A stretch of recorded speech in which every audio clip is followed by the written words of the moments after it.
to the Banana Breakdown Podcast, your inside look at all things banana ball through player interviews and game breakdowns. We're your hosts. I'm Brandon, and I like to go bananas. I'm Sammy. I'm the life of the party.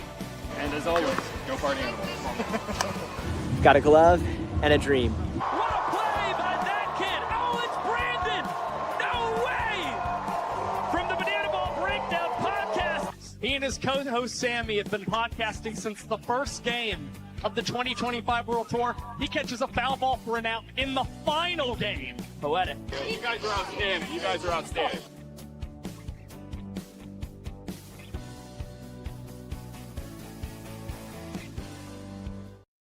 Hello, everyone, and welcome to a Firefighters Takeover, the final takeover for all of the teams. We are so excited. We've got some incredible guests today, and thank you so much for being here. Yeah, it's going to be electric today. We're super excited for all these interviews, and can't wait to introduce you to some of these guys. And yeah, we're super excited for this season.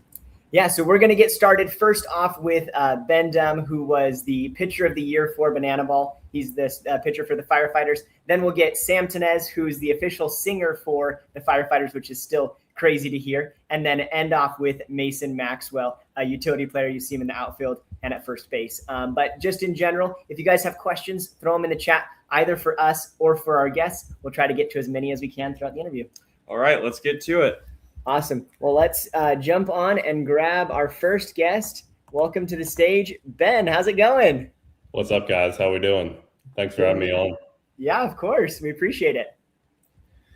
Yeah, so you just came from a media event that you were telling us about before, and you're also mentioning you're getting ready for the cruise. What is spring training been like so far? How busy are you, and what's been going on? It's been a blast so far, but yeah, we've definitely been busy. So yeah, that first weekend in Tallahassee were the headliner for that game. So we've been working hard on the Firefighters show. So there's going to be a lot of cool new stuff for that. And then yeah, on Sunday we're taking off for that cruise. So we've been rehearsing for that. Did some cool media stuff tonight that'll be out probably in the next couple weeks, but yeah, we've been having a ton of fun and working hard, and there's a lot of cool stuff coming. So stay tuned. That's incredible. Yeah, I mean, you have to prepare for the cruise, you have to prepare for all the other things, but then you're also preparing for the baseball side of things. How has that been with the spring training and trying to jam 150 guys into one field and the football field next door and all that stuff? Yeah, it's been interesting. So yeah, we got 6 teams here at one field, so 150 players. So all the coaches, they've been doing a really good job at kind of managing the practice schedule throughout the day. So it's kind of been fitting those puzzle pieces in throughout the day and kind of adjusting on the fly. But it's been really good so far. Just the energy around the stadium's just been crazy the past couple of days, past couple of weeks. And everyone's putting in 110%, getting ready to roll. So there's going to be a lot of cool stuff coming. That's awesome. Do you have any funny stories from spring training, then the interactions with the other guys? Oh, off the top of my head, I'll have to think of something. You know it. Here it's something new every single day. I mean, you never know what you're going to get. But yeah, anytime you walk into the locker room, Ron and Javon are probably doing something. So a couple days ago, I think I put it on my Instagram story, but we have the early time slot for practice. So I walk in like 8 a.m, still sipping coffee, and Javon's standing up on a chair with the music just turned up to 10, just going crazy. So you can always expect something like that. That is awesome. Yeah, that is awesome. So you guys had a magical run last year. You guys were really meshing well towards the end of the season. But now you've got a bunch of brand new guys on the team. How has that been with the spring training, kind of learning to get to know these guys and kind of meshing together now? Yeah, the people that we picked up in the draft this past year, they're going to be huge additions to the team this year. And it hasn't taken long at all for the team as a whole to kind of mesh and come together. Yeah, we're going to be a pretty tight clubhouse this year. have a lot of fun. So it honestly hasn't taken long at all for us to mesh and gel. So we're having a great time, and all the guys that got drafted this past year are going to be huge additions. That's awesome. And then with those games, doing the scrimmages and all of that, and the practices, have you been able to come up with any new tricks? We got a question here asking about that. Any new tricks you've been trying, or anything that you can like tease a little bit for us before the season? Yeah. So obviously the handstand pitch, I want to land that a couple more times this year. Have that one in the back pocket. I've been working on like a bounce between the legs pitch, where I kind of go down the mound, bounce between the legs, and then throw. I tried that on Brawny on Friday with the party animals, and he about hit it out of the park. So, but I really want to find a pitch that it counts as a trick pitch, but I can throw a changeup or a slider with it, just so that the hitter isn't automatically expecting a fastball. Because to get the trick play to count as a pitcher, you have to strike the batter out. So trying to find a trick pitch that counts as a trick, but it's still a competitive pitch that I can get a swing and miss on. What kind of goes into the brainstorming of the trick pitches? Is there a lot of collaboration between pitchers, or are you just kind of coming up with stuff? Yeah, there's a lot of collaboration on it, and some guys come in with their own type of stuff that they were working on in the off season on their own. But yeah, if we're throwing bullpens or anything, or if the pitchers have any downtime in the bullpen, pitchers have a lot of free time compared to position players. So we kind of get creative with that time. And that's the time where we'll figure some stuff like that out. That's awesome. Looking back at 2025, what would you say was one of the highlights, or one of the things that stood out to you? Yeah, I mean, obviously the playoff run, that was pretty special. And just that moment, DC hitting that home run to send us to the championship series was pretty special. I'll remember that one. But yeah, all the places we got to play last year was pretty surreal. Some of the places we got to see. So yeah, something new every week, but definitely got to highlight that playoff run. For sure. And I'm seeing a lot of comments about this, so I'm going to have to call it up here. But one of them, Sam Tinnesz, says the mustache is strong with this one. How do you make such a perfect and pristine mustache? Yeah, it takes a lot of wax. Yeah, so the wax I'm using right now, it's so strong that I have to take, like, you put a guitar pick into it and pull it out. So you can't just do it. You have to take a lighter to it and melt it down and then feed it into it. So yeah, like I said, we were doing that media thing about an hour ago at the field, so I had it waxed up for that. That's incredible. I had no idea. That's intense. Oh man, that's awesome. I want to go back to that what you were talking about with the playoffs.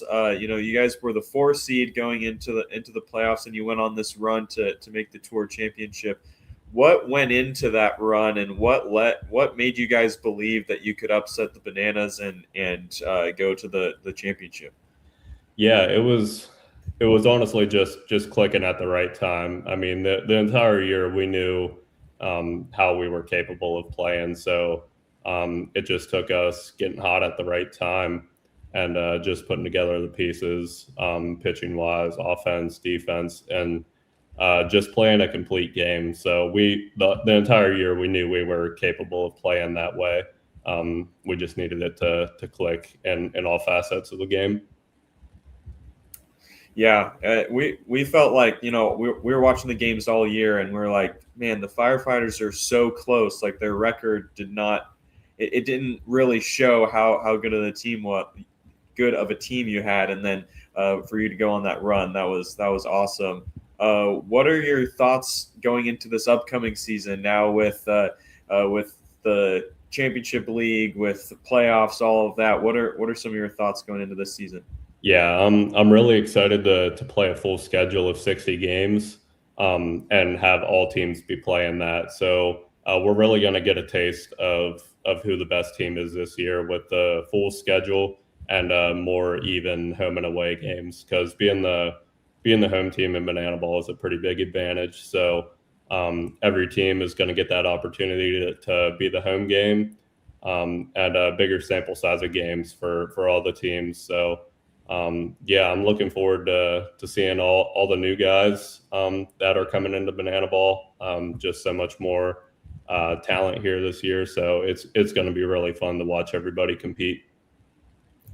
Yeah, and then what goes into being able to pitch so fast? You were tied for the lowest minutes per inning last year with Zach Phillips, who was on the Bananas, now is on the Firefighters. Like, what goes into being able to throw it so fast and to get that accomplishment? Yeah, well, shout out to Justin Hewitt, our strength and conditioning coach. He gets us right on that end. So working really fast on the mound really gets your heart rate up. So you got to be in good shape to do that. But it comes down to your preparation to bullpens, and just kind of finding that rhythm and routine to be able to get the ball back from the catcher and have yourself ready to go on the mound to get the sign and go again.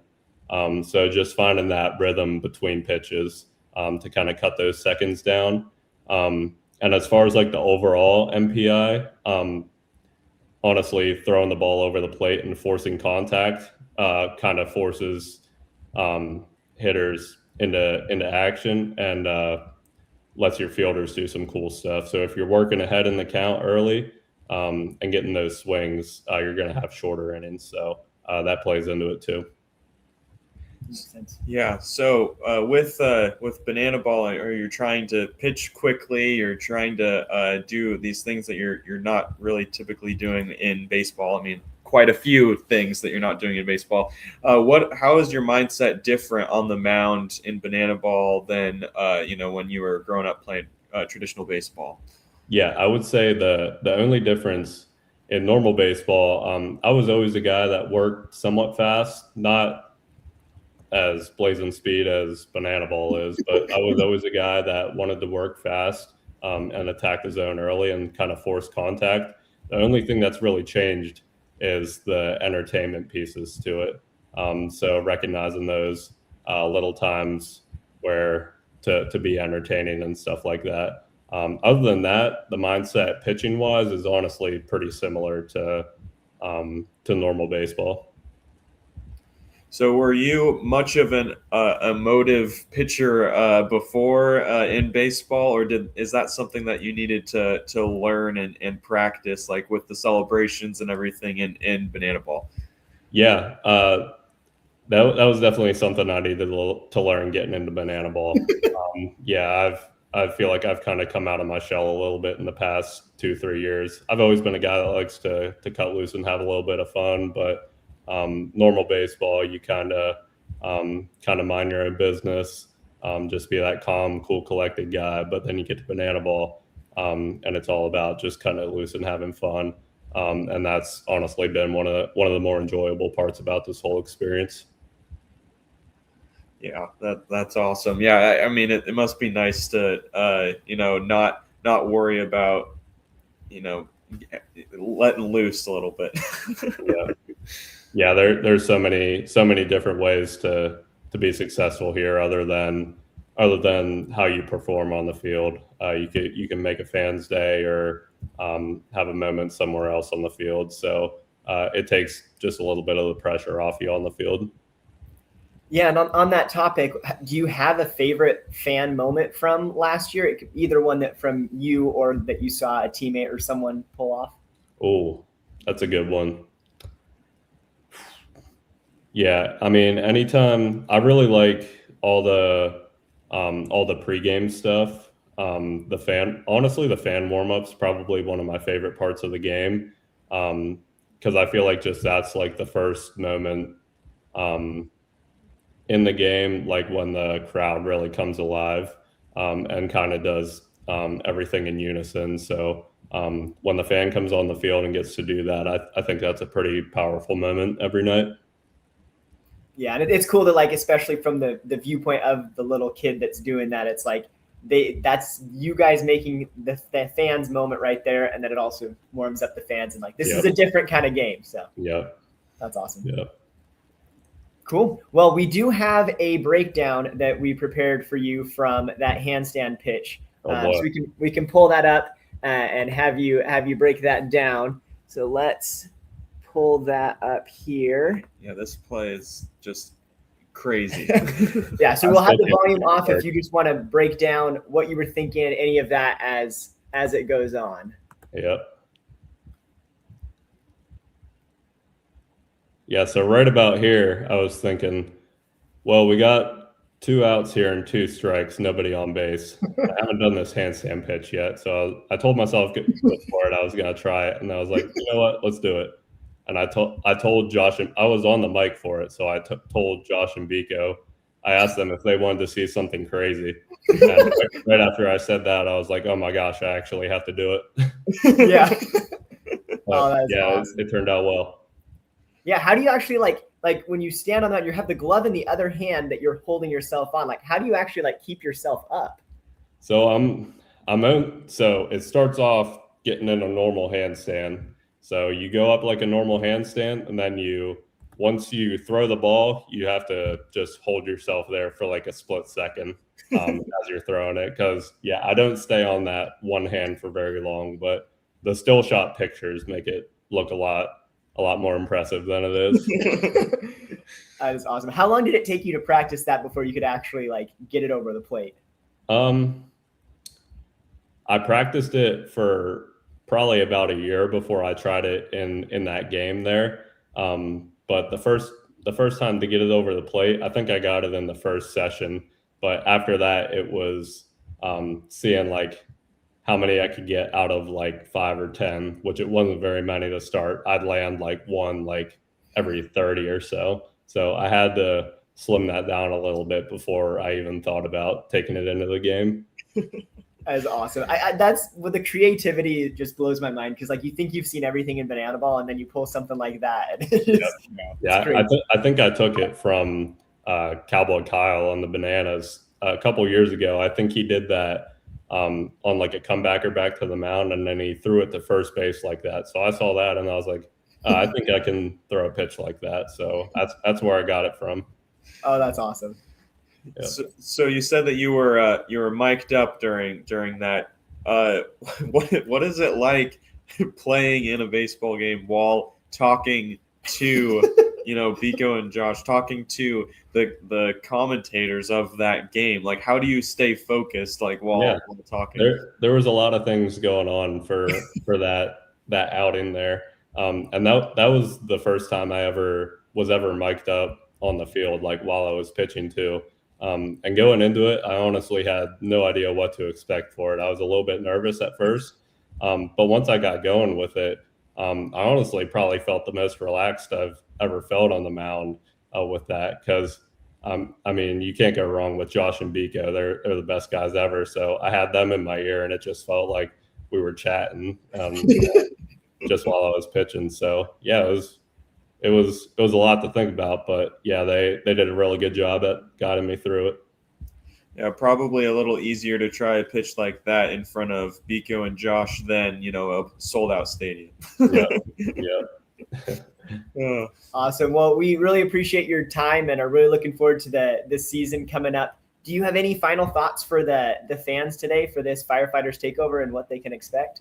Yeah, the Firefighters show this year is going to be unbelievable. We've been working really hard over the past couple weeks, and they're pouring a lot of resources into it, and we got a lot of new things coming. So it's going to be super cool. All the new guys on the team working hard. They're going to be great additions, and Sam, music-wise, is going to be unreal. So we got a lot of cool things coming this year, and we're excited to show you guys.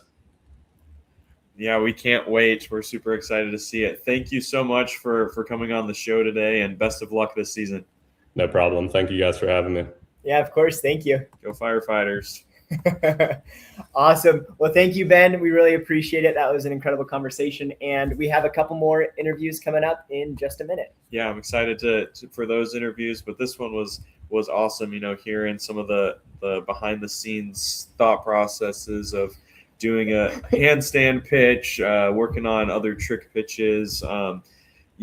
Excited to see what the Firefighters headlining games are going to look like this season, because we learned from Jesse Cole that they put in a ton of money, a huge investment into specifically the Firefighters headlining shows, and so it's going to be crazy. If you have the opportunity to go to a Firefighters headliner game this season, you're not going to want to miss that. It's awesome. Yeah, I'm excited to see what they bring, because I mean they're called the hottest team in sports. Jesse Cole teased some pyrotechnics, some of that fun stuff. So like I think there's a lot of things you can do, and that just goes to the creativity of Banana Ball creating these teams from the start, is that every team is a niche in itself, and there's so many fun things that you can do. And so I'm really excited to see where the future of the Firefighters go. But we're going to have in just a little bit Sam Tinnesz, the really impressive singer, who's now going to be singing for Banana Ball, creating songs, all these crazy things. I still can't believe that Banana Ball landed him. But you may have recognized him from the Yankee Stadium game. He did a walk-up with Noah Bridges that was just absolutely incredible. Yeah, I'm super excited to talk to him and hear his take on what this season's going to look like. What's it like to work with Banana Ball and all of that, and it's going to be an awesome conversation. Is the game that we're going? I can't remember. I know that the game in Scottsdale that we're planning on attending that's Tailgaters Firefighters, but is it a headliner? It's a Firefighter headliner, okay, so we're going to get to perfect. see it in person. That's what I thought. Wanted to make sure. I'm so excited. It's going to be so cool. Yeah, I did see a comment in here. Thought they were supposed to have Coach Val. Yes, we had Coach Val. There were some scheduling conflicts with some of the media stuff, but we're going to have her on in a future episode. It's crazy what they're doing right now. I can't believe that they're in spring training planning for a cruise. They're practicing all the dances. So there's so many different things that are going on. But yeah, we'll definitely have her on in the future. Definitely need to chat with her about her thoughts on this firefighter squad.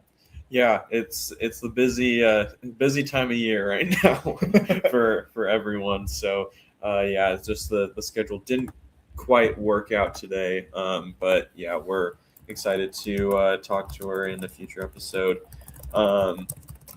So I'm super excited for the rest of this show. I think we're going to get started here in a little bit. Wanted to see some of the some chats here first. Let's see. This one just popped in. So we're going to be talking about this a little bit later. But yeah, Bananas and Clouds will be going to Disneyland this month. Yeah, so we're excited to talk about that a little bit later. Brandon in particular is excited about that one because he's the Disneyland guy. I haven't been to Disneyland in a very long time, but we're excited to talk about that. We may end up talking about that one a little bit more next week, as everyone's been mentioning with the cruise next week. We won't have any players on for obvious reasons, as they will all be on the cruise. So we'll catch up on a lot of the new stuff next week. But that's super exciting, and seeing that the Clowns are going to get their opportunity there is going to be really cool to see. And then Jam Powers, the cruise is next week. We are not going to be on the cruise, so live stream as usual on next Wednesday. And we'll try our best to get some of the images and some of the videos that hopefully are being shared from the cruise, that we can kind of bring everyone who's not on the cruise into it, and we can kind of talk about it a little bit. Yeah, so you're going to be stuck with just us next week, I think, because I don't think I could handle a cruise. I've never been on a cruise. I think I'd get seasick. I don't think I could do it. It's been a while since I've even been on a roller coaster, and no one asked for my take on this, but I was watching just it was like a year ago or something. I saw a video of a roller coaster, from the perspective of you on a roller coaster, right? So it's first person perspective. And I was already starting to get sick to my stomach. I was I don't think I can handle any of this stuff anymore. So I don't know. No one asked for that, but just I don't know if I could handle a cruise. But So That's my Sammy rant for the day. I know that some of you have been begging for that again. I don't do it much, but when it's just us next week, we're gonna have to fill time somehow. So who knows what's gonna come out of my mouth? Yeah, it's going to be a fun time. And again, kind of like Ben talked about, the fact that the Firefighters are headlining that first game. The games are about to start. We're literally like 3 weeks or something away from opening day. It's going to be really, really fun to watch. Cannot wait to see it. But it's a good day for a Firefighter Takeover. Yeah, I'm excited to talk about games and not talk about just spring training anymore. Actually dig into the schedule and see how these teams match up against each other. It's going to be way better than just, all right, this is what's going to happen. We're excited for this, although that's been super fun. All of these takeovers have been so fun, but I'm excited to really talk about the games and how these teams stack up. So, yeah. Awesome. Well, I think we'll get on to our next guest here if everything is looking good on the back end. But yeah, so we are super excited to have Sam joining us, a world-renowned singer who is now taking his talents to Banana Ball, doing some incredible things. And so we are really excited to talk to Sam, and we will welcome him to the show. Hey, how's it going? Hey, how's it going, guys? Doing good. How are you? Good. I got the chat up here because I don't want to be caught off guard. I want to know what everybody's saying in there, you know?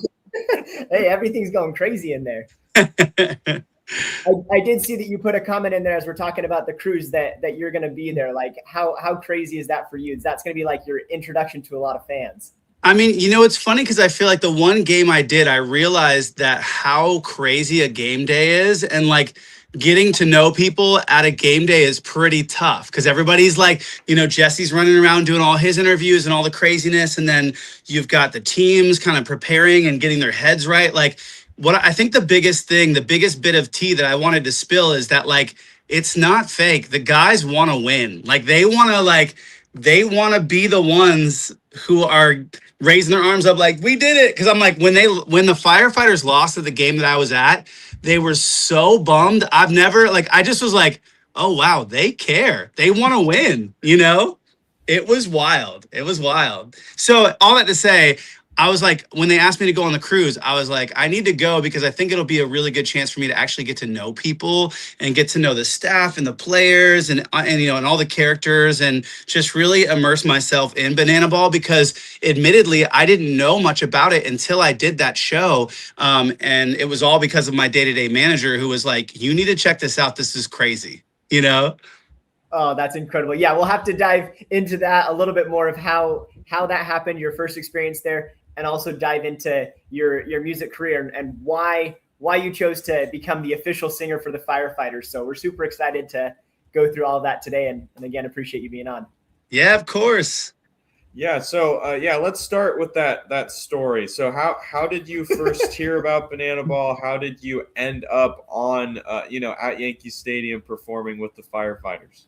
I mean, it's kind of crazy because like basically it happened from my day-to-day manager. She was just a big fan of Banana Ball in general. And I was like, what are you even talking about? I'm like, trick plays and like, you know, like crazy team names. And I'm like, this sounds wild. I'm like, TikTok dances? She's like, yeah, they do TikTok dances and they're doing trick plays. And if you catch it when you're in the stadium, that's out. And I'm like, this is insane. And she's like, would you want to like play at one? And I'm like, yeah, I mean, I think that'd be fun. So she had gone on and like already applied me to like, you know, to sing at something. And then we had another friend who had another manager friend who had a band who had played. And we said, hey, can we get the contact? So between those two things, we made contact. And I was like in the middle of getting to know them, I was like, this actually makes so much sense for me. This is perfect, you know?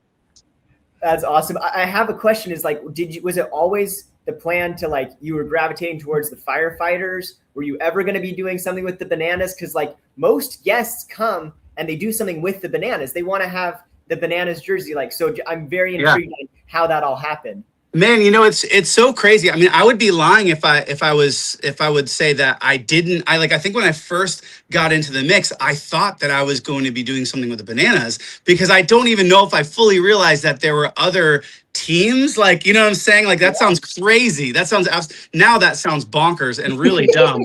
But then I was going like Savannah Bananas, like that's the only team, right? And then I got there and I was like, well, yeah, they got to play against other people. And then it was, and then it was funny because they were like, hey, listen, we've never had an artist perform with the Firefighters before. And I am such a sucker for like being a first at something. So I'm like, oh man, I'm going to be a first artist for this team. I'm like, my biggest song is called Play with Fire. Like as far as streaming and all that, it's my platinum selling single. And so I was like, dude, this is a match made in heaven. Let's go, you know? And at first, like they were, that first game I did, they were going to throw Noah over my head, like literally throw him, like, and he was going to do some sort of like roll in front of me. And I was like, I must have made a face because everybody's like, nah, that's probably a bad idea. We shouldn't do that. So it's pretty funny. I definitely had a feeling of like, oh, I'm going to do something with Savannah Bananas. And then when I got with the Firefighters, I was like, oh, okay, like this is different, but really cool. And honestly, it was meant to be. Like we are meant to be together for sure. Yeah, I totally agree with that. The vibe is perfect with you guys. So what led to the relationship lasting longer than just the one performance? Like most performances, we see it. You see it once. It's a cool moment, but you maybe see him next season, but it's not like a relationship that lasts. What made that relationship last? Man, it's a crazy story because I'm like, you know, once I was in it, I was so intrigued by what I saw, the game itself, the show, the whole thing. I was like, I was still thinking through that night that I experienced. And so I was following a lot of the players and following Jesse and some different things. And Jesse posted this one post and he was like, you know, normal baseball doesn't have music from start to finish, and we do. We fill every space with it. And he kind of basically was talking about how it's illegal in regular baseball to have so much music. And so I was being funny and I wanted to interact. So I was like, yo, let me know when you need a sports anthem. Like I'm your guy, you know, like I'm like, I can do that for you. And it's funny because Jesse then followed me at that point, and it was months after I did my first game, but he followed me at that point, and I'm like, oh, this is crazy. He's following me, you know?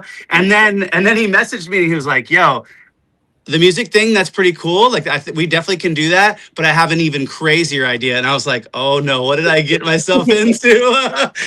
And it was 8:30 in the morning and he was like, hey, can I call you? And I'm like, I didn't say no, but I was like, let me get some coffee. Cause I know Jesse is like, he's 100 miles an hour. I wasn't ready for a Jesse conversation, you know? Oh, that's awesome. Yeah, I think he's already been up for 3 hours at that point, ran a couple miles and done other bro. and stuff. So I mean, the guy has energy and ideas. And so I was like, I cannot be a dud on this phone call. I have to have some energy. So I was like, I need to get some, yes. Yeah, it was funny. It's funny. I just see, so I don't think Sam regrets what he said in the comments. I definitely don't. I mean, it's crazy like that comment led to him following me, led to him asking me to join the Firefighters, an absolute curveball at the end of December that totally changed my year. I was thinking I was going to totally do something else, even on the artist side, on the music side. Like this, being a part of Banana Ball has absolutely shifted everything for me. And I think it's just meant to be, you know? Yeah, well, we're super excited for this season. So if you can tell us what is it going to look like with you as the singer? Are you going to be at every home game? Like what are some of the plans for this season? You know, some of it I really myself I barely understand. You know, like I'm going on this cruise and I'm thinking I think I'm singing in a couple things and I'm participating, but then I get like a list of like some of the events happening and I'm signing up for stuff and I'm like, I don't even know if I'm supposed to be at any of these, but these sound fun, you know, and so it's pretty funny. Like I think that on the cruise, I'll be a little bit of a participator, but mostly a spectator, almost my own bit of like learning about Banana Ball, learning about the players, meeting everybody, meeting the fans, seeing what everybody's excited about. And then I think that will help me when I move into the games because I'm doing a pre-show. Like I have a bit of music that's happening at the pre-show. I don't know how much has been disclosed or not disclosed, but I'll say that I'm sure they already know this, but there's like a fire line, like there's a drum line, so that drum line is happening. And there's some other crazy thing that's happening. And I'm trying to pull in as many player, moments as I can, because I think that would be so fun. And then I'll have a moment in the stadium, where I'm singing, I think probably 8th inning. And then there's a whole post-game concert at the Firefighters games, the home games. And I'll just be ripping a concert from top to bottom. So like, I'm really excited about that. Like, I definitely am trying to put in as many antics and crazy things. Cause I'm like, my shows are usually, I'm playing my set from top to bottom. I'm talking a little bit, but there's no antics. But I was like, this is Banana Ball. I need to shift it up a little bit, Oh, that's awesome. I can't even fully imagine what that's going to be like, but it just sounds incredible. So it's going to be really fun. Like, I've got a full band with me, and just thinking about the drum line up there with me. And there's some other things that I don't even know if it's public knowledge that I won't even mention that will be around. And I've heard rumors of pyrotechnics, like huge flames. And I'm like, dude, I love fire. So I'm like, when we're talking about when I'm singing, I'm going to have giant flames around me. I'm like, let's go. I can only imagine singing Play with Fire as fire's going crazy around you. That's awesome. It's going to be nuts. So, it'll definitely be, I was like trying to add up all the capacities of these places we're playing and all the different nights that I'll be performing at. And I'm like, man, we are closing in at like almost 1 million physical people that I will be in front of.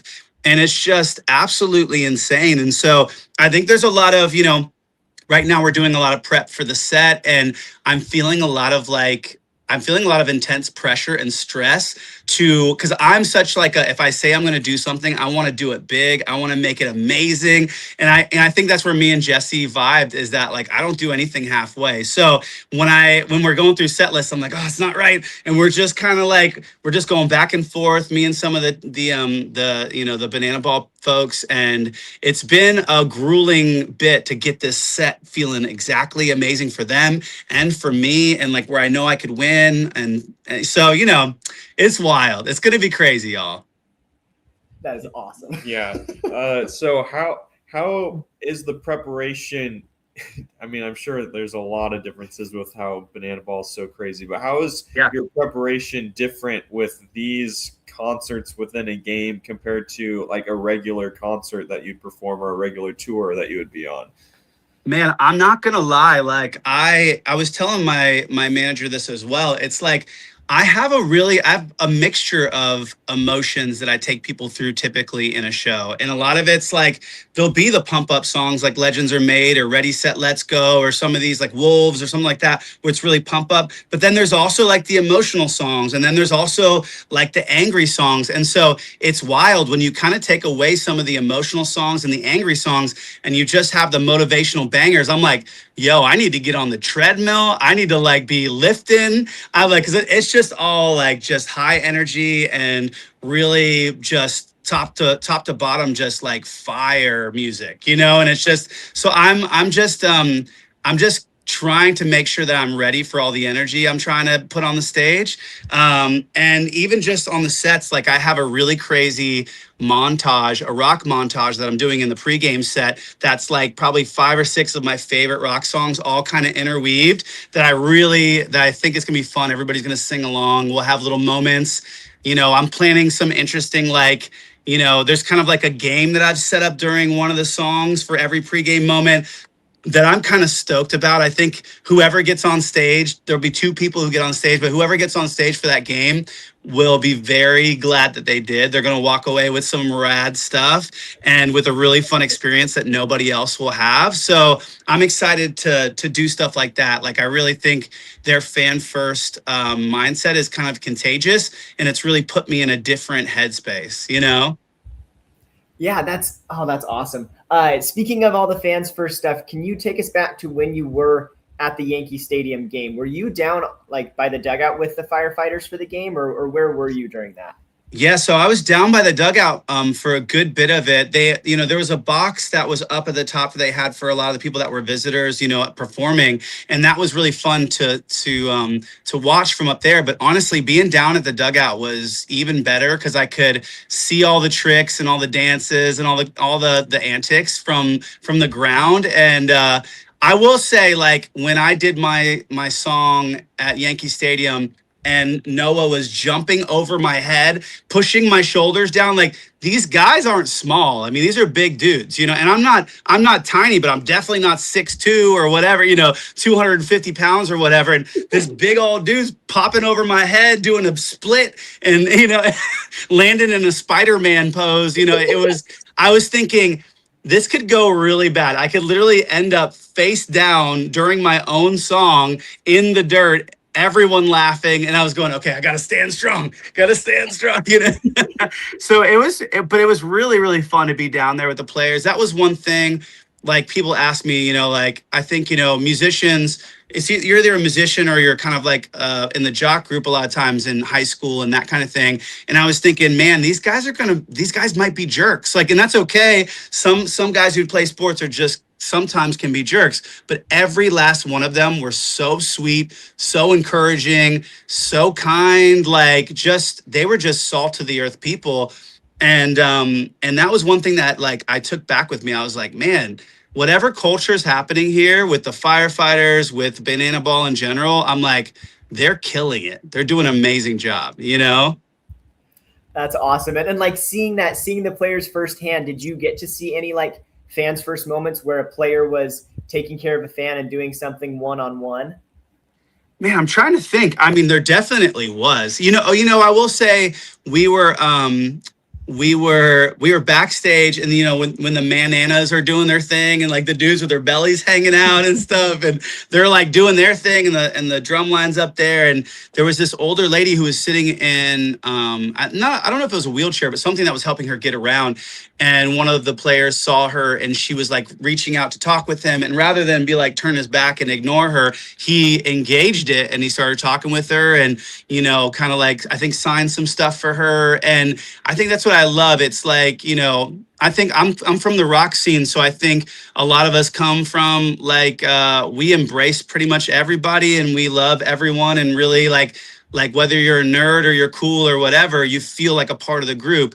And I felt that same thing at Banana Ball with the guys and with them and how they interact with fans. Like, whether it's an old lady or a little kid or whatever, like, they interact with them with the same amount of enthusiasm, which I thought was cool, That's awesome. Yeah, that's something that we've loved as well. We're kind of we're kind of nobodies that just started this podcast, but our experience with all of these guys has just been incredible. Like, when we've gone to games and interviewed them, it's just their willingness to take the time to chat and take the time to, we've seen stuff with them, their experiences with fans and everything. It's just the organization is just unlike any sporting team, anything else that I've ever seen. It's just crazy.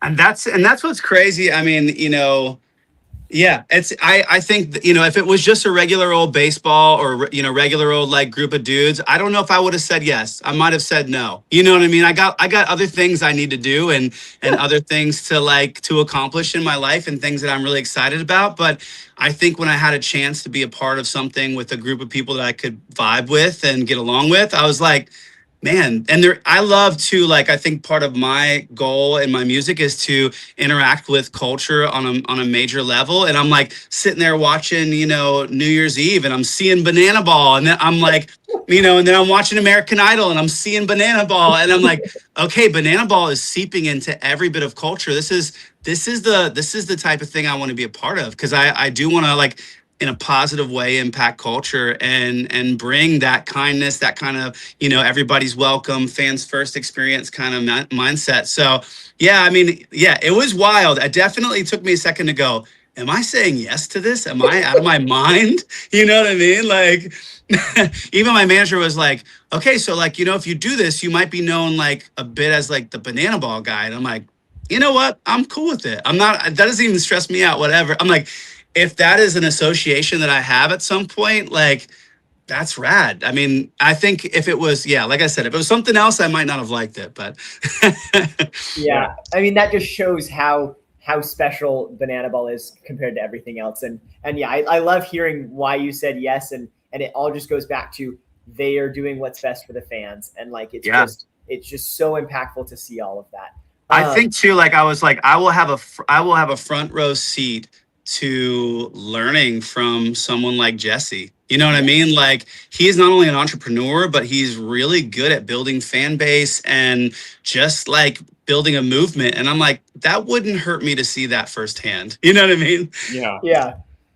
Yeah, that's incredible. Yeah, because there's so many moves that he's making, and also you're getting to see the Firefighters. They've only played 2 partial seasons. Like this is their first real full-blown season. So like you're kind of with them at this growing point, which is really cool to see. I don't know if I knew that. That's pretty crazy. Wow. Yeah, they played like, I think it was like 10 or 15 games the first season, and then like 30 last season, and this is their first 60-game season. So they're now up with the big dogs with the Savannah Bananas and the Party Animals. So let's go. That's wild. So we're super excited to have you part of the Banana Ball family, but there's probably quite a few people that are watching right now that maybe aren't super familiar with your story and with your music maybe. And so when did you start making music? What has your musical journey been like that has gotten you to this point?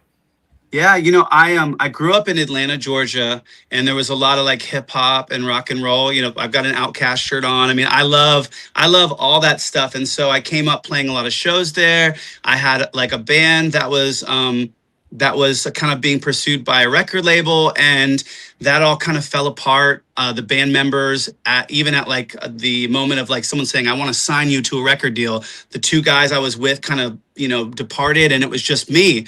And so I was going, oh man, do I go to college or do I keep trying to do this? And I decided, okay, I'm going to go to college, but maybe I can go to Nashville and go to college there and see if something happens. And so I went to Nashville. I joined, not even too long after I joined a band there, but just as a guitar player. I wasn't singing anymore. I kind of took a back seat and became kind of more of a support person. And I kind of didn't mind that role. You know, being the leader and being the front sometimes can be really stressful. And it was just crazy. I was in Nashville. I joined this band. We signed a record deal out of college. We did a few records, but I just felt like, man, after a while, I was like, I don't know if this band and this whole thing is my calling. And I ended up meeting Josh and Zach Farrow, who were the guitar player and drummer for Paramore. And we started a band together. Again, more bands, hilarious. We started a band together, did a whole record. But of course, like music does, there's all this drama, and that fell apart.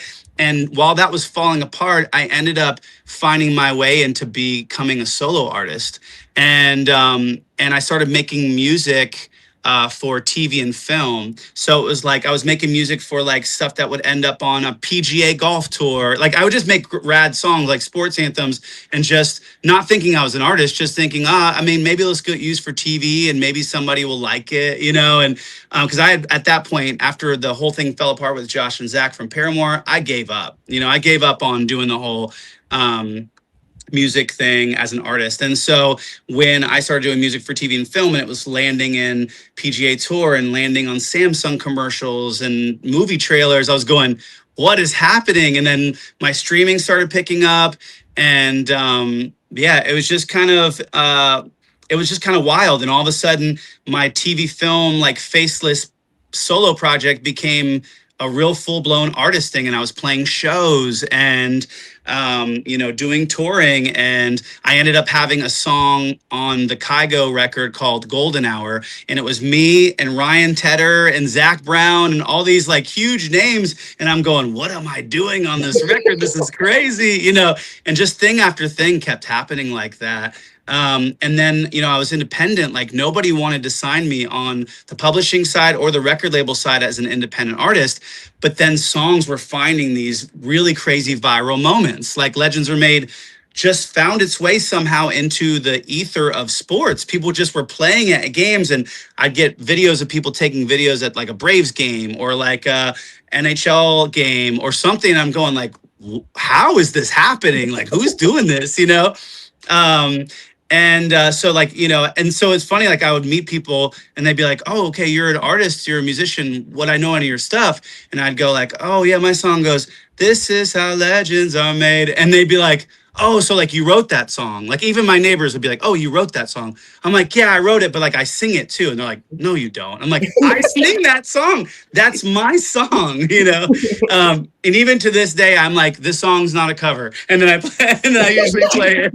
Because it's like, it's just funny. Like the songs have become bigger than me, but I'm pretty chill in that way. I'm just thankful to do music. And so it doesn't really bother me. I never got into it to like for any of that kind of stuff, you know? And so I'm just thankful music has kind of found its way. And, you know, Play with Fire is another kind of story like that, where people just kept using it on videos online. And then a K-pop artist named Hyunjin from Stray Kids ended up dancing to it as his comeback song. And it's just like, it's just very much like a God thing. I couldn't have planned all the craziness that had happened. I gave up on music and it just all got given back to me. So, you know, yeah, it'll be fun to really like play some songs and see people's eyes light up and go, oh my gosh, that's his song, you know, or like see the connective tissue of that, of people being like, I love this song. I had no idea it was you. I thought it was Imagine Dragons, or I thought it was, you know, X Ambassadors. That was another reason I said yes to this, because I was like, I want to connect some of those dots to my song and my artistry, you know. So Banana Ball, what a better place to do it than to, you know, be in front of all these amazing people who are like into music and into sports and all that, you know? Yeah, awesome. It's a perfect, it's a match made in heaven. I think it's going to be super awesome for you. One thing that I'm always fascinated about with talking to creative people like yourself is like how ideas come. How does the writing work? And, you know, we talk to these players that are coming up with trick plays and all of this stuff. They're brainstorming things. So what is your creative process like as you're writing music? Man, I think a lot of it is like kind of how the guys are every day in the gym. You know, it's like it's an everyday practice.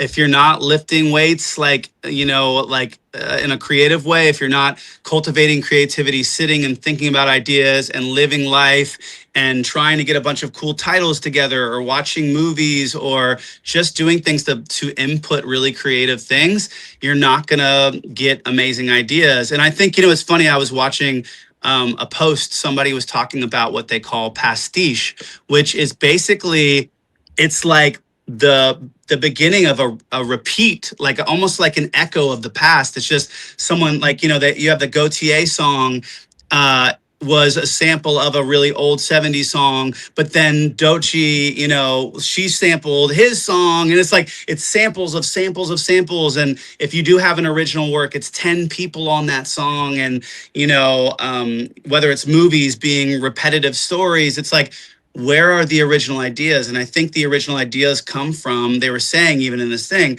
from living life, from having a spiritual relationship with God, just like really just trying to like have some privacy in your life and have, I don't know, just kind of build it. So for me, a lot of it comes from like just really trying to live and really trying to like not be too consumed with the social media thing, while also engaging it. It's like, it's such a dance, you know?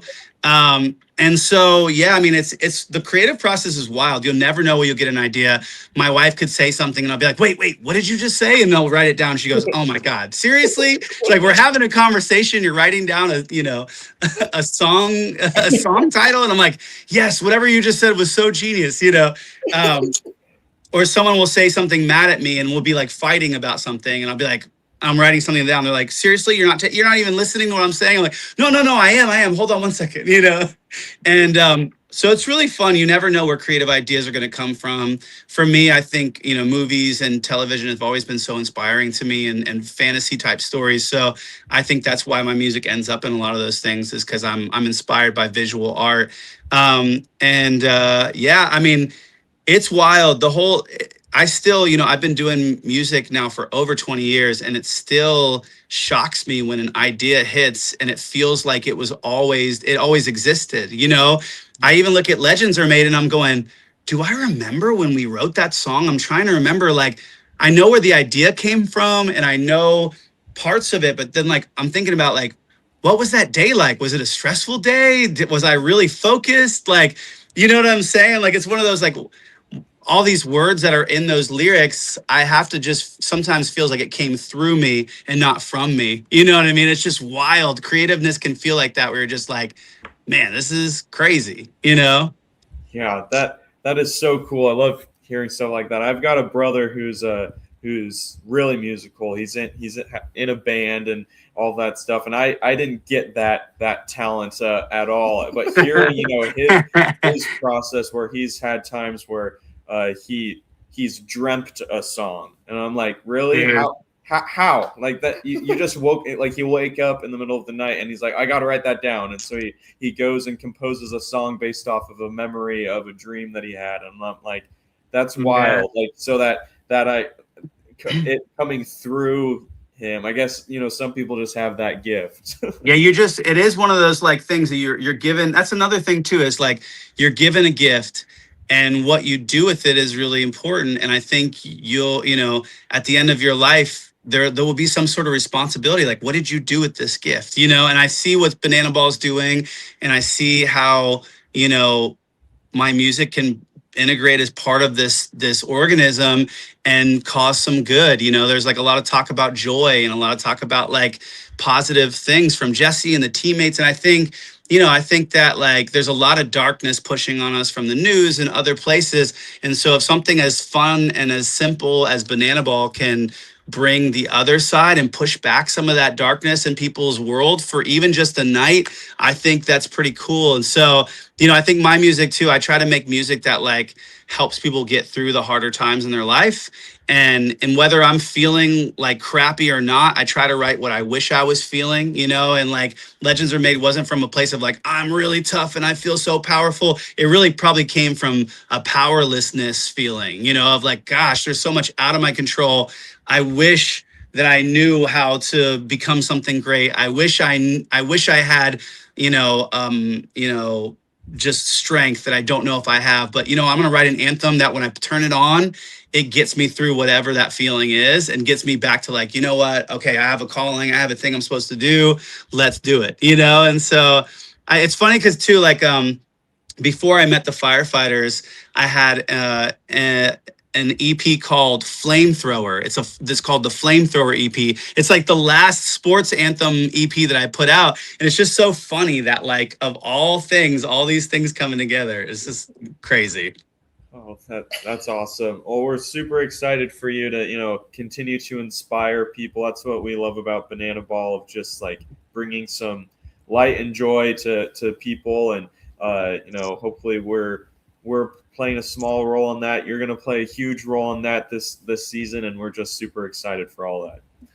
Oh man, it's going to be so awesome. And I think too, you guys are probably bringing more awareness than you even know about the game. And like people like my day-to-day manager, Emily, I would have never had this experience put in front of me if she didn't say, hey, you should check out this wild thing where these really handsome dudes are doing tricks and, and all this stuff. And I'm like, dude, this is crazy. This is like, I didn't even know this existed. And she's like, yeah, they're selling out stadiums and they're selling out this. You can't even get a ticket. And there's 4 million person waiting list. And I think just the intrigue of all that, you guys putting some of that info out there makes people go, what is this? I think that's cool. I mean, we need more of it. We need people doing new things. This whole pastiche thing, it's just like living off the past. It's just not fun. Like, let's get original, creative ideas. I had no idea too that kids were playing this. Yeah. They're going for it. They're trying. Like that's the crazy thing is Jesse's like trying to impact the next generation, and it's small right now, but it's gonna get big. It's crazy. I had no idea that was part of the goal, which I think is even cooler because, for me, people are always like, oh, man, do you get recognized out in public and this and that? And I'm like, not really. I'm like, you know what, though? Sometimes little kids will come up and be like, hey, man, are you Sam Tinnesz? And I'll be like, I'm like, yeah. They're like, cool. And they give me a fist bump and then they walk away. And I'm like, that's the best fan interaction I could have. Some little 8-year-old dude be like, hey man, you Sam Tinnesz? He's like, it's just hilarious. And so I think, I think I'm excited to meet all the people. That's my favorite part of touring and all that, is getting to meet folks, hear their story, and, hear how the music has impacted them. But then in this case, it's going to be cool to see how the whole event impacts people. And it's just going to be fun. I mean, I've been doing music exactly how I've been doing it for over 10 years as a solo artist. And so sometimes you just need a little spice, a little change. So this will be that, Yeah, I'm pumped to see what you can do with the Firefighters and how you're going to change the brand forever. So we're really excited to see that. Dude, it's going to be crazy. Yeah. Well, thank you so much for your time today. It really means a lot to us for you to hop on and chat with us. Is there anything else that you want to leave with the fans before we end today? I will say this. I will say that all the fans who come to the shows, the Firefighter home games, I would say if you're at the pregame, if you're going to the pregame, you're going to make sure you're at the pregame. You should for sure make sure you're at the pregame. And if you are there, practice your air guitar skills, because there may be something at stake there for you. If you are a top air guitarer, whatever that means for you. So practice. You might need to get fit. You might need to figure out how to do some backflips, maybe some arm bands, headbands, whatever that takes. So that's all I have to say. Just, y'all just need to get good at air guitar and you might win something. Well, there we go. We're going to need to practice because we'll be at a Firefighters headlining game here in the next few months. So, I guess we'll have to practice that. Let's go. Awesome. We'll really appreciate your time. Thank you so much, and super excited for this year. Yeah, good to talk, guys. Awesome. Okay, go Firefighters. Go Firefighters. Let's go. Awesome. Thank you so much, Sam. That was absolutely incredible. This has been a crazy Firefighters takeover so far, and Sam just has so much energy. I'm really excited to see what he's going to bring to the Firefighters. Yeah, hearing his story and everything, it really is a match made in heaven for Sam to be with the Firefighters. I cannot wait. I'm getting more and more excited every single day for us to be at a Firefighters game. We're going to see some crazy stuff.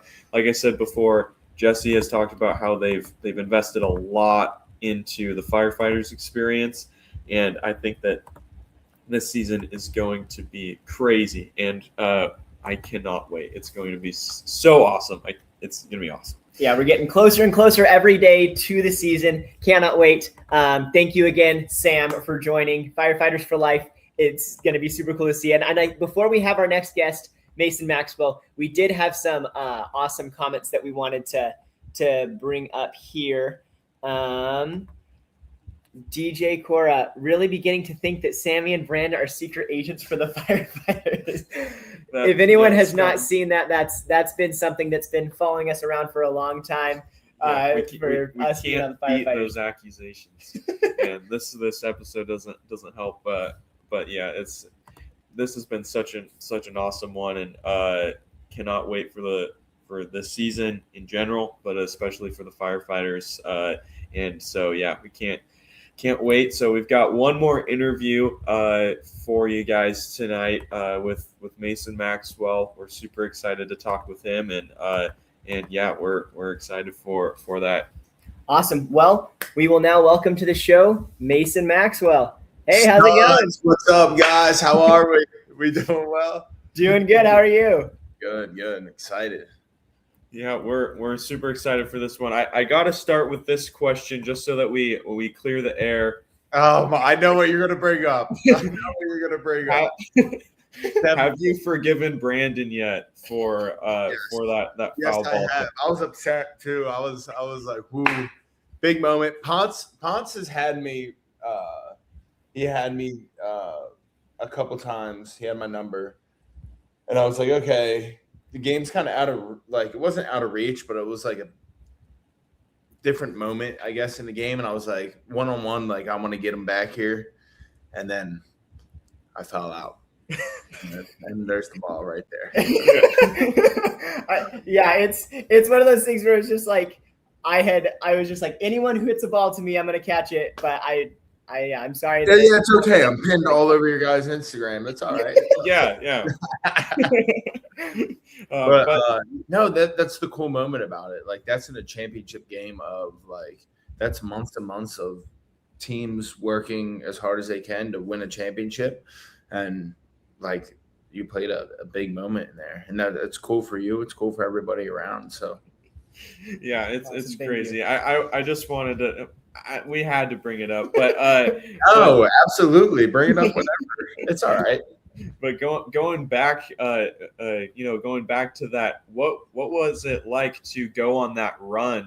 Being the fourth seed to go play in the championship game. What did it take for you guys to go on that run to be in that position? Yeah, that was crazy. The whole year we knew we had it. It's just putting the pieces together. That was the tough part, and we were losing innings, or we were losing games by one run. And if we go back to the certain innings that we lost those innings, it's a missed trick play here, missed trick play there, maybe a walk. So we kind of hurt ourselves, but we knew, like, we were joking around. We'd be like, yeah, like, we're gonna get everybody in the end. We kept saying Red October, and I'm a Phillies guy, so that's what we say when the Phillies. But yeah, I was like, Red October. I was like, you guys are gonna see. Everyone's getting hot now. We're gonna get hot in the end. And then yeah, like, we played the Bananas so many times, and it was the first time, like, you're gonna see it now, like, with this being the league, is pitchers, the really, really good pitchers can go 6-7 innings. Yeah. Or 9, like Delano. Like, we can it's like full on. So we knew what we had with Bradford and Temple.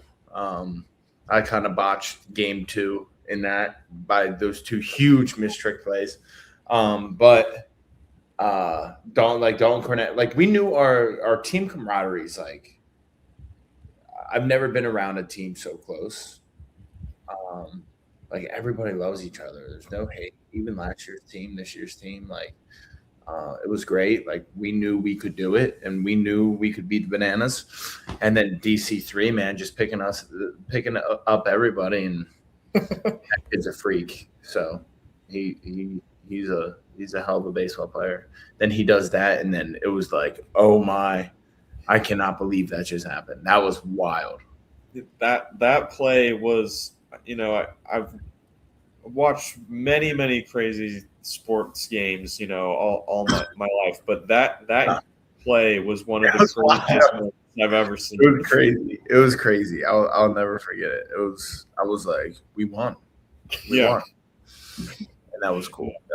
Especially, we lost the Bananas so many times during the regular season. We just got out banana balled, and like that, it came down to that. So a lot of veterans this year, so we're gonna be pretty good. Yeah, we're really looking forward to it. So, like, with the spring training going on right now, the scrimmages, what's your experience been like with that? Great. I have a blast. Anything I do, entertainment-wise, messing around. I don't know if you guys saw my eye black for this year. A little new. Yeah. But yeah, I've been having fun. Just hanging out with the boys, man. It's such a blessing to be able to have a job like this and talk to people and create more fans and play the game we love and having fun with it. And you're with your friends all the time, and you're in an organization that just makes people happy.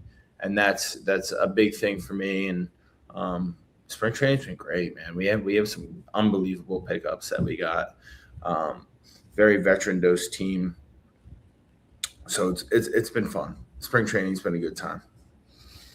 Yeah, and like what goes into that mindset with the practicing the trick plays, all of the different things? Like, we've only seen a couple clips that have leaked online, but like, your guys' trick plays have been insane over the past couple weeks. Yeah, so like, personally, the big thing for me, so I was a shortstop and a third baseman in college, which is like, people don't expect that because of my weight and height and stuff. But yeah, I was a shortstop. I was second baseman first 2 years of college. Then I was a shortstop the next 2 years. In my 5th year, I played third. So last year I played outfield. I never really played outfield. I might have played it once or twice. And that was like different for me, like going out there. I'm not a DR Meadows. I'm not going to backflip. What goes up must come back down. So I knew playing first was it this year. And I think in the little clips that I played first last year, like when I barehanded the ball and stuff, like I think that showed a glimpse of what I can do. And Val and Pi and Yanessa, they were all in on me just playing first this year. And I was like, I'm going to do things nobody else does. Like I care less if my body gets torn up.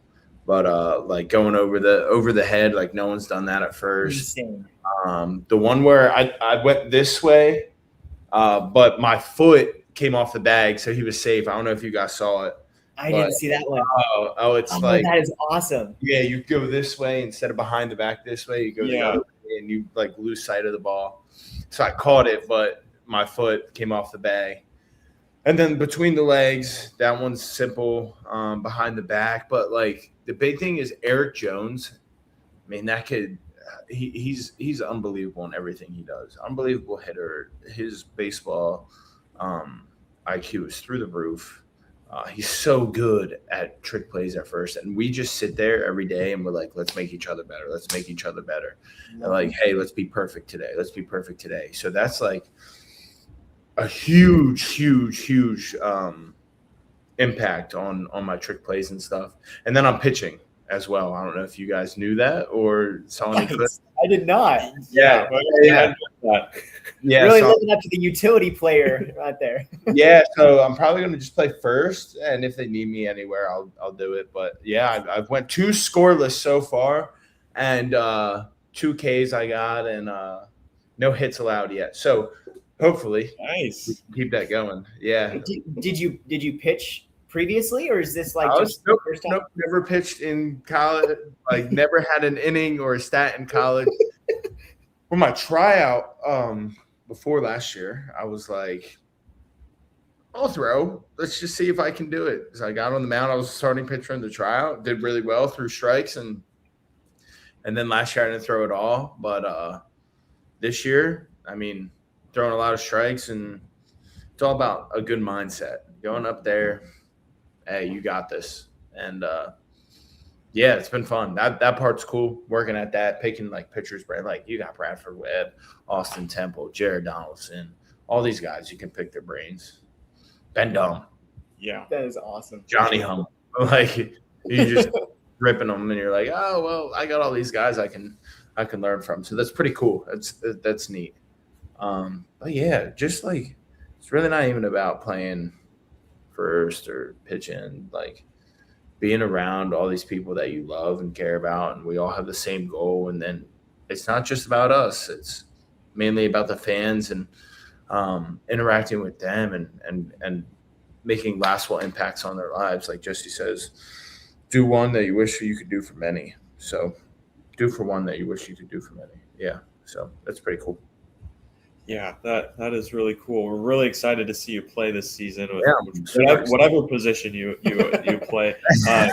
Obviously on first, anyway, that fans first that mentality. I just wanted to ask, like this past season, was there a moment in particular that comes to mind of a fans first experience that you had? Yeah. So I don't know. I posted this on my Instagram a while back, and it kind of blew up. I was a special ed teacher for 2 years at my high school. So I go on my way, kids with disabilities, physical and mental. Whenever I see them, I gel to them and love learning about them. So there's a kid named Dakota Tomac. Met him in Grand Rapids, Michigan. He's from out there. And me and him, like, we text as much as he hits me up, and I don't get back to him sometimes, but I get back to him most of the time, or I'll just send, like the other day, I was like, I'm going to send you a long voice memo about everything that's going on. Send him a long voice memo, catching up with him. He's the best in the championship, for the semis and the championship. I just get these cleats delivered to me out of nowhere. I'm like, what's happening? Why do I have a random shoebox in my locker?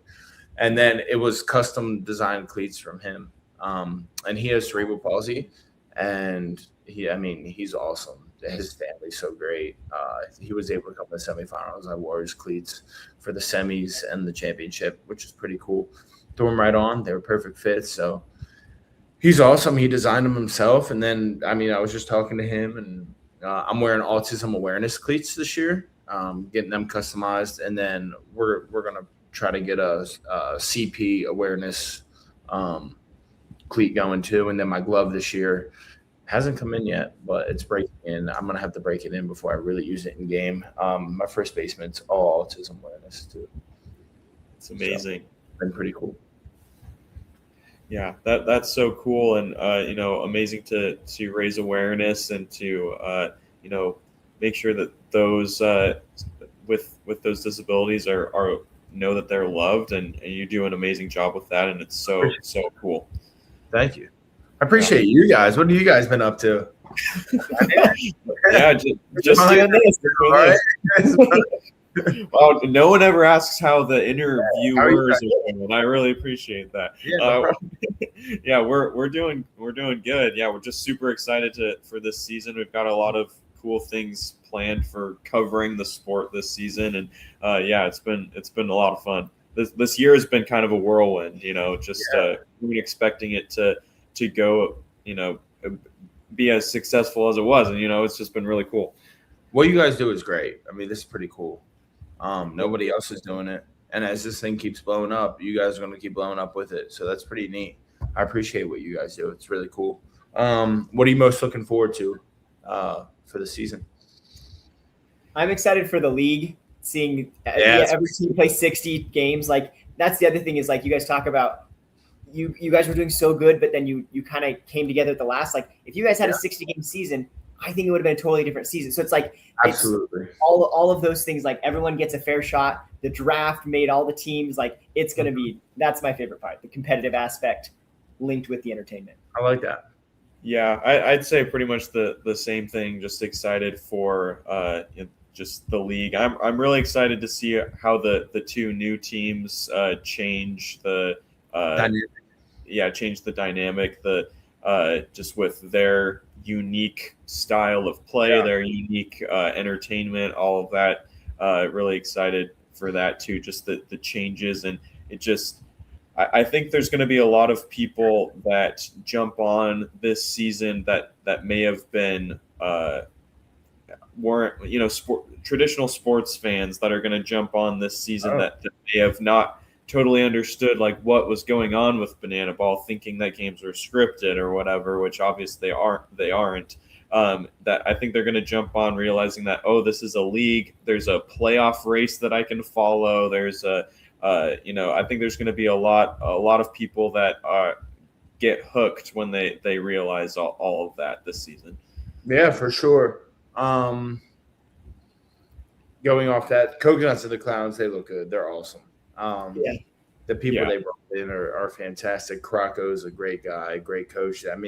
Assistant coach is Anthony Marks. Anthony Marks was a national champ at Coastal, was the face of Coastal Carolina when they won it. That team, that team has two guys, a coach and a player that won a national title.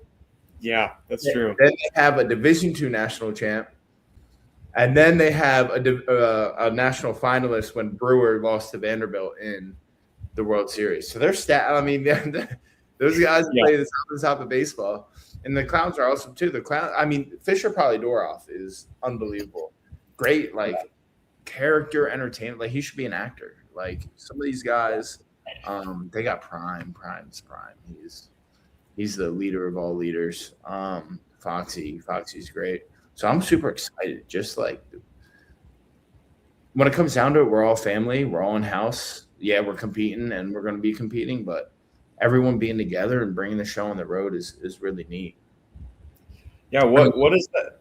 Oh, sorry. I was just going to say another thing too, that's going to be cool is watching guys that didn't get as much playing time last year or they were on certain teams and watching guys that had last year was their first year to going into their second year, like the big difference, like you can already see how they have much more feel for the game than they did last year.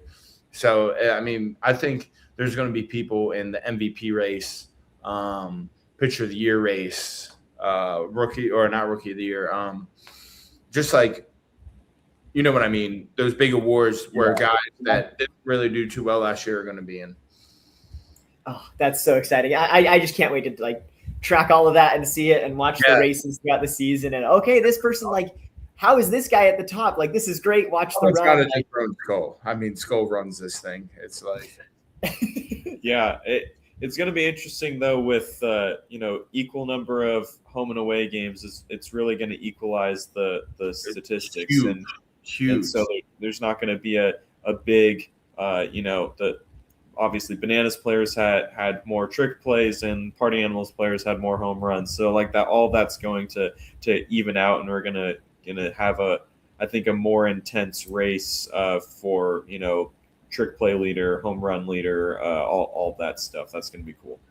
Absolutely. What were you gonna say before that? Oh yeah, I was gonna ask like what is it like?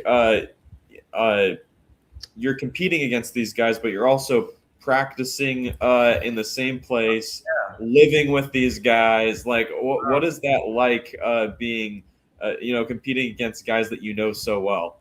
Yeah, it kind of makes it funny. It's like how I best describe it is like some of the most competitive like times I've had in my life were playing your boys in the backyard. Yep. Like I used to get mad. Like we used to fight each other in the backyard if like. Yeah. So it kind of reminds me of that, just like playing like your best friends in the backyard in a wiffle ball game, and you're like, oh, we're in a football game or this, and this, and you don't want to lose, and you're doing everything you can to not let that happen. So yeah, but everybody's cool, man. To be in this organization, you got to be a special character and hold yourself to the highest standard, and everybody does that. And I mean, everybody's good people. The whole organization, from higher ups down to who knows. And if you're associated with us, you're great. So and the players make sure that they're friendly with the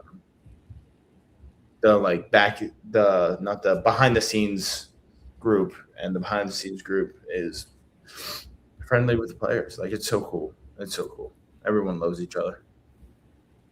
That's awesome. Well, one of the things that we did want to do today is do a breakdown of your favorite moment of the year, which actually won the entertainment moment all of Banana Ball last year. Which is so cool. That was wild.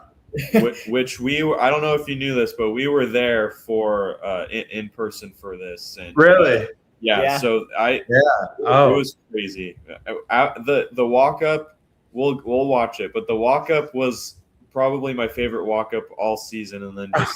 I don't want to spoil it.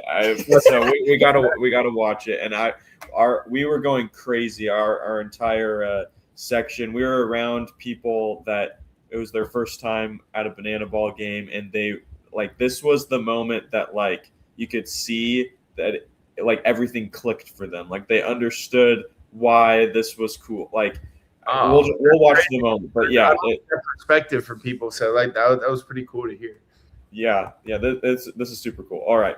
Yeah. So there's no audio. So just talk over any of this. What's going through your head? So we were ripping this for a while here, and we rehearsed it a couple times. And even before the game, I'll have my headphones on, throwing, and people probably think I'm getting all pumped up, but I'm listening to "Let's Get Down to Business." And I'm working on my moves and stuff, and I'm down in the dugout. I'm like, okay, I got it. So right here, I'm trying to just hammer facial expressions, hammer Mad Max persona, toughness. So not really much. Just thinking of getting hitting everything right on the money. I actually is it always going to be the full team involved here? What? With the walk up, was that always the plan to have the whole team? Yeah. Like everyone's hitting it perfect. It looks visually, it looks so cool. And I never heard people scream for us when we finish, when we point to the moon and we finish, and everyone went crazy. And that's even before the home run. So that was the wild part. But like it takes everybody to make walk-ups really good. Like this part is huge. So yeah. I mean, obviously this is better with the actual sound, but yeah, this is just so epic. And the visual is just crazy. The like our camera people and our media people and our choreographers and our entertainment, like they're so good at what they do. It's unreal. So it's pretty cool. Yep. And then we come in here, boom. I'm fired up. I could care less what happens right here. Yeah. I'm looking first pitch heater, and I swore it was a heater even after I hit it, but after I hit it, he went change up apparently, and made contact with it, and then I blacked out. This is no idea what's going on. Trying to visualize me being on the field right now. Still don't remember this part. This part, it was hysterical because we rehearsed it, but we did it with lighter guys. And I was like, oh, imagine if it was me that did it. They were like, no. Zach, this is the first time I really talked to Zach. Zach's the man. I was like, looking first pitch heater. It wasn't a heater. It was a change. I thought it was a heater. I would have got my doors blown off. But yeah, it was crazy. It was the first homer of the season. Like the whole thing was just nuts. It was on my birthday too. I have two birthday bombs in my career. I hit one in the NCAA regional 2021, and then 2025 hit another. And then it was funny. I just sent a video to my boys 2 years ago, like the year before last year, 2024 on my birthday. I was in a men's league game and I was pitching. And I get mic'd up and I blow the save. I'm like, I'm about to blow this save, and I actually blow the save, and I'm like, from playing in a men's league in front of 5 people to playing in front of 40,000 the next year, hitting a home run in Anaheim. So that was, it's crazy, man. It's all God's blessing, and it's really cool. Yeah, that was so cool. Like I said, for those that haven't seen it, that was to the "I'll Make a Man Out of You" from Mulan. So you'll want to look up that video because it's just so cool with all of the music and everything. But yeah, we were sitting in a section where there were quite a few people that this was their first ever banana ball game, and throughout, there was actually a group sitting next to me that they were turning of asking me about the rules. Like they couldn't quite figure out, like, a ball force sprint. Why are they doing that? What is going on? And I'm explaining the rules throughout it. And this is kind of like when it clicked for them that this was super cool, like hitting the home run immediately after that. There were some guys in front of us that were going crazy. And yeah, it was a really cool moment of like, this is the best case scenario of what could happen after a walk up. This is what you want to banana ball, and just it kind of helped everyone get the vision of banana ball. It was really cool. Yeah, I didn't think I was going to win the entertainment of the year because I thought I was probably going to take second, but Fisher, I was like, Fisher's got me beat. Fisher. I think it was tatted up. Homer right after, I forget what song it was. I was like, oh, well, at least I took second. Yeah, but to your point, I think it was the whole team being involved, and like the fact that it was a walk-up, home run, and then the celebration after, both of them with the whole team. And then thank God it was first pitch too. First pitch, just boom, rip it.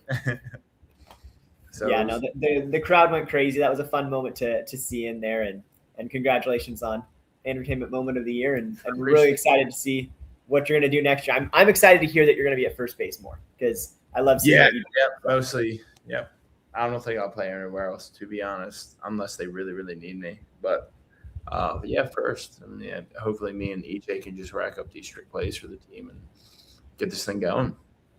Awesome. Well, thank you so much for your time. Thank you for coming and chatting, and we hope to have you on throughout, another time throughout the season as well. Whenever you guys want. Awesome. Yeah. Is there anything? We're in Arizona. Yeah. So I didn't know you guys are West Coast guys. Okay. Yeah. So are you coming to the Scottsdale game? We are. Yep. Let's rock. I'll see. That's exciting. Yeah. We'll have to meet up there and do an interview or something. We're going to try to get press passes for that game and everything. So I'm as laid back as it gets. Even Awesome. even like with my persona, people are probably like, "Oh, unapproachable." You just got to do it. Got to be an actor. Yeah.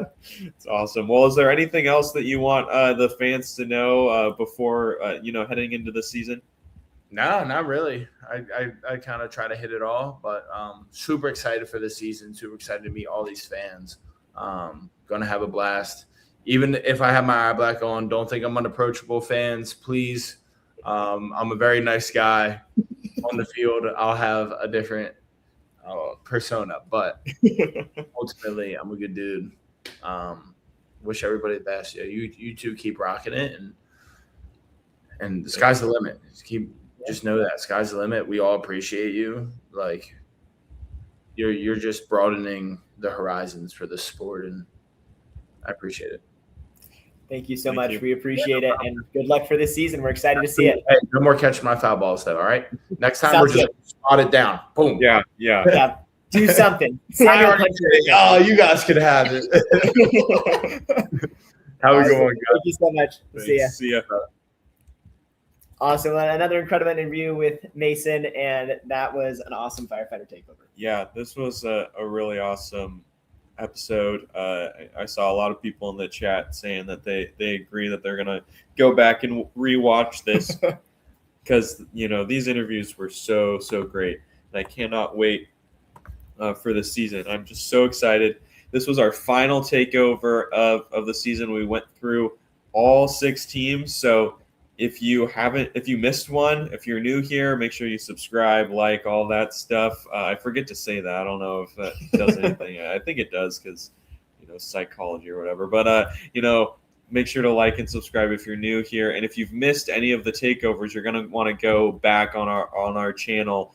We've got one with the clowns, the coconuts, the bananas, the party animals, the tailgaters, and the firefighters. So you'll make sure to go back and watch those if you missed any of them. Yeah, for sure. And really appreciate all of the comments. I want to shout out this one. Renee said, "Thanks, Banana Breakdown, for bringing the players to us in another way, and good luck to Mason." Yeah, no, we love doing this, and it's really fun for us to also be able to see a different side of the players. And that's kind of one of the goals, is we just want to help the fans understand the players, hear a different side of their story, have them do these breakdowns of the plays, give an inside look at some of that. And so it's just a fun time for us, and we're really grateful that we get to do this and get to spend some time with you guys every week. Yeah, and so for when the season starts, you don't want to miss, our coverage of the league. We're going to be covering it, and like we talked about, we're so excited that this is a league with playoff race, all this stuff, the race for home run leader, trick play leader. We're going to be breaking all of that down throughout the season, and we're going to have players on throughout the season as well, to hear what they've seen, what they've experienced with the season, how break down some of the plays, from their perspective, all that stuff. So we're really excited for that. Yeah, so we're going to be going live every Wednesday throughout the season, and like we talked with some of the players, cannot wait to see. Let's watch the race for home runs. Let's watch the race for strikeouts. Watch the race for who's actually ahead. And then with the Banana Ball Open, there's a playoff implications happening in the first couple months. So it's going to be a great season. Cannot wait to spend it with all of you. And again, next week, it's going to be the cruise. So some of you, if any of you are going on that, good luck on the cruise. We will be covering as much as we can from a distance, and we will have an episode next week at the normal time. Yeah, it's just gonna be us. We're going to, hopefully you guys like just listening to us too. It'll be fun. And this comment, hopefully Eli's still on, because I wanna throw this comment on here because this made me laugh. I was trying to hold it in too. Trying to hold it in while talking to Sam, but Eli says Samuel just randomly dropped random cool lore at random times on random episodes. I guess I never thought my life was interesting, but I'll just say something, and apparently you guys think it's interesting. So maybe we'll get more of that next week when it's just me and Brandon. We'll see. Who knows? like Mason said, the sky's the limit. The sky's the limit when it's just me and Brandon. Who knows what's going to happen? Yeah, and it's all thanks to you guys and your support. We really appreciate that. And the comments is what helps this whole thing come together, and we really appreciate that. So thank you so much for this comment. The interview of the last 3 weeks are amazing. We agree. We've had the stuff coming from the players has been awesome, and it's really nice to be able to help along with that. And then one other thing, Joel is asking if we're bringing the standings board back, and Pats fans asking as well.